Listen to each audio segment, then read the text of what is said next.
नमस्कार सर्वांना. आपल्या शाळेचं स्कूल मॅपिंग करत असताना आपल्याला कोणकोणत्या प्रकारच्या अडचणींना सामोरं जावं लागतं आणि कशाप्रकारे आपल्याला ते ॲप डाउनलोड करायचं आणि इन्स्टॉल करायचं आहे याबद्दलची थोडक्यात माहिती मी आपणास सांगणार आहे. प्रथमतः आपल्याला आपल्या व्हॉट्सअपच्या माध्यमातून आपल्या केंद्रप्रमुखामार्फत किंवा इतर व्हॉट्सअपच्या माध्यमातून किंवा मीडियाद्वारे जे स्कूल मॅपिंगचं जे ॲप्लिकेशन आहे ते तुम्ही काय करा, तुमच्या व्हॉट्सअपला आलेलं असेल ते फक्त काय करा, त्या ठिकाणी क्लिक करून ते डाउनलोड करून ठेवा. जसं आपण फोटो काय करतो, फोटो तिथं ब्लँक दिसतो आणि त्या याच्यावर क्लिक केल्यानंतर तो फोटो आपल्याला स्पष्ट दिसतो, तसं ते ॲप आहे ना ते डाउनलोड करून ठेवा. डाउनलोड केल्यानंतर आपल्याला आपल्या प्ले स्टोअरला यायचं आहे. या ठिकाणी बघा समोर तुम्हाला खालच्या कोपऱ्यामध्ये डाव्या बाजूला एक प्ले स्टोअरचं ॲप दिसते. त्या ॲपला क्लिक करा. क्लिक केल्यानंतर आपल्याला जे आपला जो जीमेल आहे, जीमेल आय डीचा जो लोगो असतो तो लोगो आपल्याला उजव्या कोपऱ्यामध्ये सर्च ॲप्स अँड गेम्स आणि त्याच्यासमोर एक फोटो दिसते छोटासा, त्या फोटोवर क्लिक करा. याला क्लिक केल्यानंतर वरून आपल्याला 4 नंबरचं ऑप्शन येते बघा, प्ले प्रोटेक्ट नावाचे एक टॅब दिसतोय, त्या टॅबला क्लिक करा. आता ह्यात काय येईल की नो हार्मफुल ॲप्स फाउंड, म्हणजे जे घातक असे ॲप्स आहेत त्याच्यापासून ते इन्स्टॉल करत नाही. आपलं जे मोबाईल आहे तो हे ॲप इन्स्टॉल करत नाही. त्यासाठी आपल्याला काही सेटिंग दिलेली आहे, त्या सेटिंग करायच्यात आपल्याला. त्यासाठी उजव्या कोपऱ्यामध्ये वरच्या बाजूला स्टारसारखं एक सेटिंगचं ऑप्शन दिसतंय, याला क्लिक करा. याला क्लिक केल्यानंतर इथं 2 ही दिसतात, स्कॅन ॲप आणि इम्प्रूव्ह हार्मफुल. हे दोन्ही आपल्याला काय करायचे आहेत, बंद करायचे आहेत. आता एक केले गेले की टर्न ऑफ करा. त्याला ऑफ केल्यानंतर तुमच्या मोबाईलचा जो पॅटर्न आहे तो पॅटर्न असेल किंवा तुमचा जो लॉक असेल किंवा तुमचा नंबर असेल किंवा तुमचा थंब दिलेला असेल त्या थंबच्या माध्यमातून ते काय करा, काढून घ्या.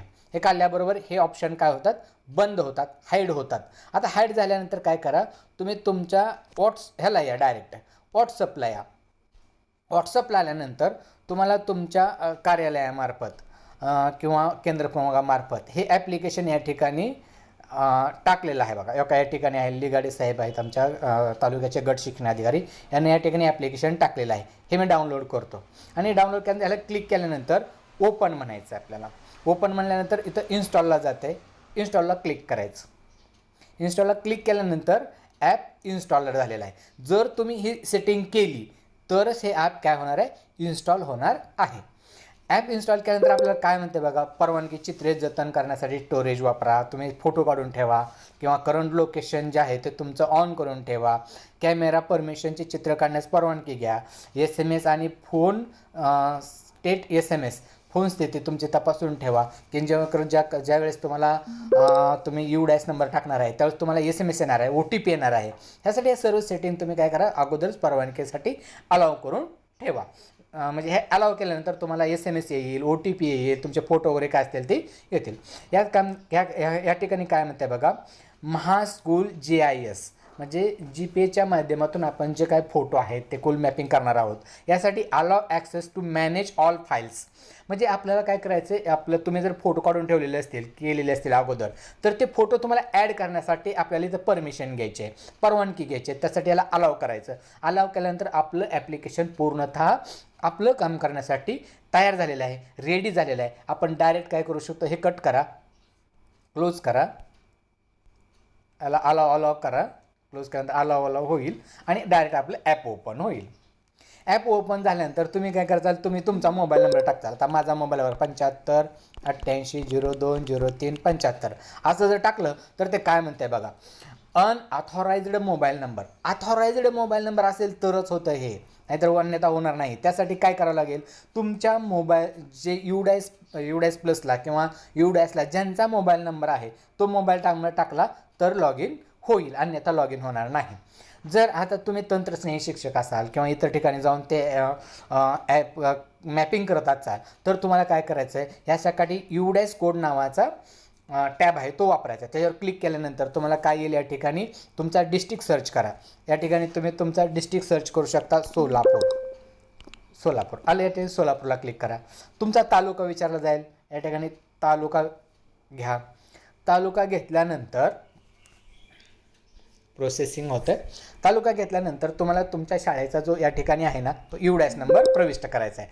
तुमच्या शाळेचा जो UDAS नंबर आहे, माझ्या शाळेचा नंबर आहे 27 300 800 9,804 हा माझ्या शाळेचा UDAS नंबर आहे. मी या ठिकाणी तो इन्स्टॉल करतो आणि लॉग इन करतो. लॉग इन केल्याबरोबर जो UDASला मोबाईल नंबर आहे त्या मोबाईल नंबरला OTP जाईल. OTP सेंड डाऊन -- 9804 सक्सेसफुली, म्हणजे त्या नंबरला तो OTP गेलेला आहे. तो OTP या ठिकाणी प्रविष्ट करा आणि या ठिकाणी काय करा, कन्फर्म OTP म्हणा. कन्फर्म OTP म्हटल्यानंतर काय होईल, तुमचं ॲप त्या शाळेच्या मॅपिंगसाठी रेडी तयार राहील.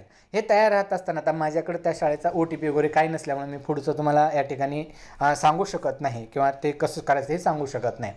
तर त्यासाठी आता आपल्याला ह्यासाठी फोटो कोणकोणते लागणार आहेत, तर हा पहिला फोटो लागणार शाळेच्या नावाचा फोटो. शाळेचं नाव, शाळा पण दिसली पाहिजे आणि शाळेचा लोगो पण दिसला पाहिजे, वर नाव टाईप केलेला लोगो दिसला पाहिजे, तसा फोटो पाहिजे.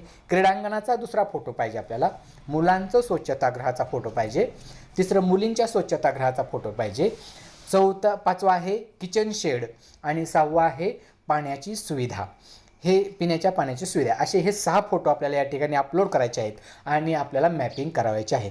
अशा पद्धतीनं आपण जर मॅपिंग केली तर आपलं उद्याच्याला काम जे होणार आहे ते अत्यंत महत्त्वपूर्ण आणि सक्सेसफुल होणार आहे. यासाठी आपण सर्वांनी सहकार्य करावं. सर्व मुख्याध्यापकांनी OTP देऊन तात्काळ सहकार्य जर केलं तर तंत्रसेना सहज शक्य होईल. अशा पद्धतीने करावं. धन्यवाद. थँक्यू.